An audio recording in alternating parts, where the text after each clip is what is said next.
Hai, aku Anjani, kembali lagi di episode menggambar sambil bercerita horor. Buat kalian yang baru nonton, jangan lupa untuk like, komen, share, dan tentunya subscribe. Episode kali ini, hantu toko kue. Aku memutuskan melanjutkan pendidikan sarjana di Kota Kembang, sebuah kota kecil di daerah Jawa Barat, namun memiliki universitas yang dikenal hingga pelosok negeri. Iya, benar sekali, tempat belajarku kelak adalah ITB, Institut Teknologi Bandung, yang dipercaya selalu menghasilkan lulusan berkualitas. Di sini aku tidak akan menceritakan kejadian mistis selama kuliah, walaupun kampusku terkenal dengan kisah-kisah seram yang selalu viral di jagat maya. Namun, selama belum merasakannya sendiri, bagiku itu hanya mitos belaka. Berbekal informasi dari internet, aku berhasil menemukan tempat tinggal yang pas dengan kantong. Walau jaraknya cukup jauh dari kampus, namun setidaknya aku memiliki pegangan untuk kebutuhan tak terduga. Sayangnya, walaupun telah berhemat dengan memilih pergi berjalan kaki ke kampus, makan warteg setiap hari, tetapi nyatanya di Bandung uang 500.000 hanya cukup untuk kebutuhanku selama 2 minggu saja. Kesal. Bagaimana ini? Aku tidak mungkin meminta uang sama ibu. Di kampung beliau juga pasti kesusahan, karena harus menghidupi 2 adikku seorang diri, sejak bapak memilih menikah lagi. Coba saja ibu tak memaksa untuk mengambil beasiswa di Bandung. Pasti aku bisa membantu beliau bercocok tanam di kebun. Namun, aku tahu bila tetap memilih membantu berkebun, keluarga bapak pasti terus memandang rendah kami. Rion, panggil Ica teman kampusku. Hai Ca, kamu katanya lagi cari tempat kerja sambilan ya? Aku mengangguk, tapi belum nemu yang pas nih sama jam kuliah. Nih, tunjuk Ica tersenyum, memberiku selembar pamflet. Lowongan kasir Nona Bakeri. Ya, aku nemu ini di depan kampus. Terus ingat kamu, jawabnya. Lihat tuh jam kerjanya sip-sipan. Ada yang jam 6 sampai jam 2, jam 2 sampai jam 22, dan jam 22 sampai jam 6. Tapi Cak, ngapain toko kue buka 24 jam? Emangnya dia McD? Ya, buat orang nongkrong kali. Kalau lapar tengah malam, bosan kali kalau suruh makan McD mulu. Kue kan lebih sehat dari junk food. Aku mengangguk setuju dengan pendapat Ica dan kembali membaca isi pamflet tersebut. Yon, baca coba itu deh.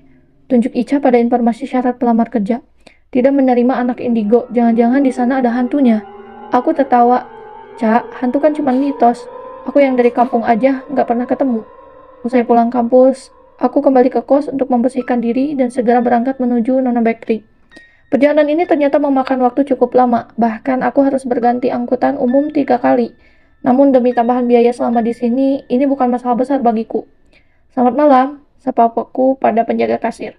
Saya Rion yang ingin melamar kerja. Malam, saya Dewi. Bentar saya panggilkan Pak Agus. Baik, terima kasih Mbak Dewi. Mbak Dewi tersenyum dan meninggalkanku seorang diri. Aku melihat sekeliling. Untuk ukuran seluas ini, Nona Bakery termasuk sepi dibandingkan toko kue yang berada di mall-mall. Mungkin inilah yang membuat perasaanku semenjak tadi nggak enak. Tahu kan, misalkan kamu berada di tempat bangunan kuno dan keadaannya sepi, seperti ada angin berdesir di teguk leher. Halo, sapa pria parubaya di hadapanku. Saya Agus. Aku berdiri dan menundukkan badan. Malam Pak, saya Rion. Pak Agus tersenyum dan memintaku untuk kembali duduk. Kamu ingin melamar menjadi kasir? Aku mengangguk. Iya Pak. Artinya kamu siap ya kerja sip? Siap Pak, tapi boleh tidak kalau saya bisa menyesuaikan dengan jam kampus saya? Boleh, kamu nanti diskusi saja sama Dewi dan Guntur. Aku tersenyum senang. Baik Pak. Kamu boleh kerja sekarang. Sekarang Pak? Tanyaku kaget, karena tak menyangka langsung diminta masuk kerja. Iya sekarang. Kamu bisa kan ikut shift jam 10 malam nanti? Bisa Pak, kataku setuju. Mengingat besok hari Sabtu dan tidak ada jadwal kuliah. Tenang aja, yang mau shift malam selalu saya kasih bonus, hibur Pak Agus. Baik, terima kasih banyak Pak.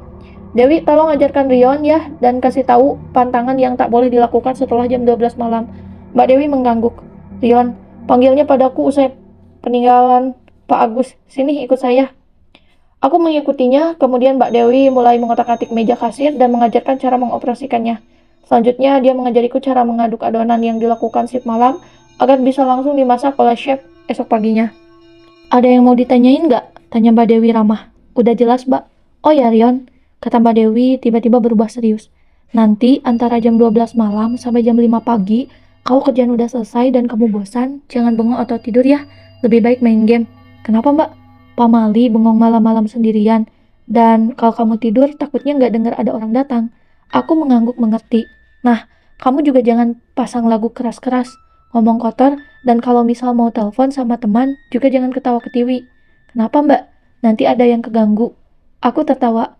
Bakery ini letaknya cukup jauh dari rumah penduduk. Bahkan bila mengadakan pesta sekalipun, tak mungkin terdengar. Saya serius. Maaf mbak, balasku tak enak. Tapi kan toko ini jauh dari rumah penduduk mbak. Mbak Dewi menghela nafas, tersenyum dan berbisik pelan. Bukan manusia, tapi hantu. Hantu mbak? Iya,